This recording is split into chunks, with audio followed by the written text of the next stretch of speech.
ውድ የማሜ ፊትነስ ዩቲዩብ ቻናል ቤተሰቦች ዛሬ የሚገርም ማሽን ነው ማሳያችሁ። በዚች ማሽን ላይ ሁለት ዋና ወርክአውቶችን መስራት እንችላለን። የብዙዎች ጥያቄ የሆነውን አብዶሚናል ሆዳችንን የሚያሰራና ጀርባችንን የሚያሰራ በዚች ማሽን ብቻ እንዴት እንደምንሰራ አሳያችኋለሁ።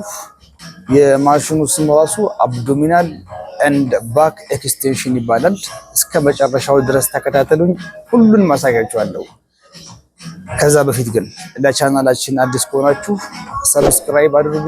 ይህ ኤዱኬሽናል ቪዲዮ ለብዙ ሰው እንዲደርስ ላይክ አድርጉ። ቀጣይ ምን አይነት ወርክአውት እንደምሰራላችሁ ደግሞ ኮሜንት ላይ ጻፉልኝ። ማሜ ፊትነስ ነኝ። we have a solution for every fitness problem.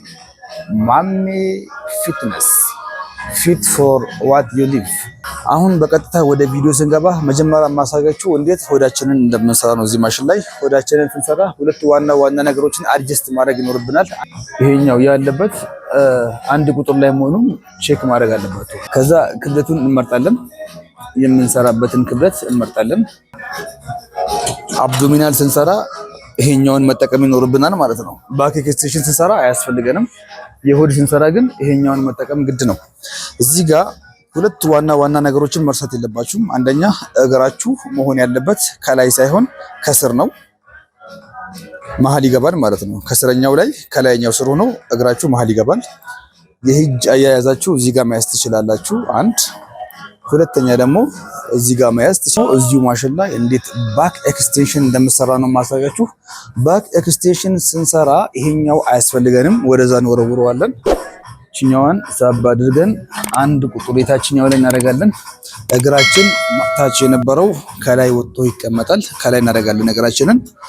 እጃችንን ክሮስ በማድረግ ኤክስቴንሽኑን እየደጋገማችሁ መስራት ትችላላችሁ።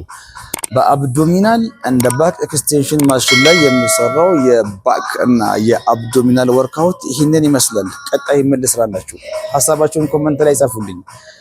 ይህ ጠቃሚና አስተማሪ የሆነ ቪዲዮ ለሁሉም ሰው እንዲደርስ ላይክ አድርጉ። ሐሳባችሁን ኮሜንት ላይ ጻፉልኝ። ሰብስክራይብ ማድረጋችሁን እንዳትረሱ። ማሜ ፊትነስ ፊት ፎር ዋት ዩ ሊቭ